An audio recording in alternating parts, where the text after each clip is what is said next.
داعش نتاج الصحوة في تقدير عادل الكلباني؟ هي لا شك لا شك. عبرت تعبير آخر، قلت داعش نبتة سلفية. نبتة سلفية هي شلون؟ كيف نبتة سلفية؟ هم يستدلون. شوف، يعني بعض الأخوان يقول لك أن صناعة استخباراتية وصناعة. الاستخبارات لا تنشئ شيئا جديدا، هي تستغل الموجود.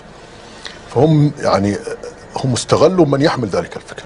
الفكر الذي تحمله داعش فكر سلفي، ليست إخوانية وليست قطبية وليست صوفية وليست أشعرية. يستدلون بما في كتبنا نحن وفي مبادئنا نحن. ولأجل هذا ستجد أن أكثر من ينقدها لا ينقد فكرها، هو ينقد فعلها. نحن نريد انقد الفكرة التي بنت عليها، اللي هي مثلا المرتد هذا.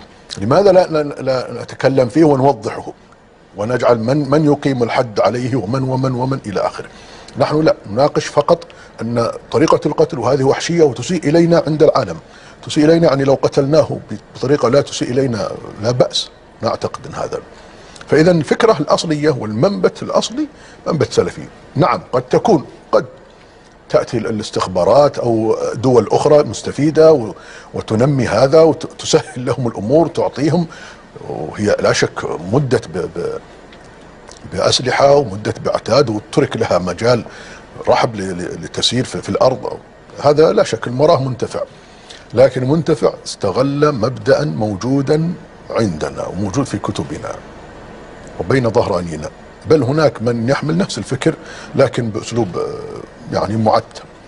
لو لم خالف، وانت تعرف كثير من يعني لما قتل بعض الصحفيين وبعض هذا نتاج ماذا؟ نتاج فتاوى معينة، ورد على بعض العلماء حتى واستبيحت دماؤهم بفتاوى سلفية ليست فتاوى خارجة عن السلف.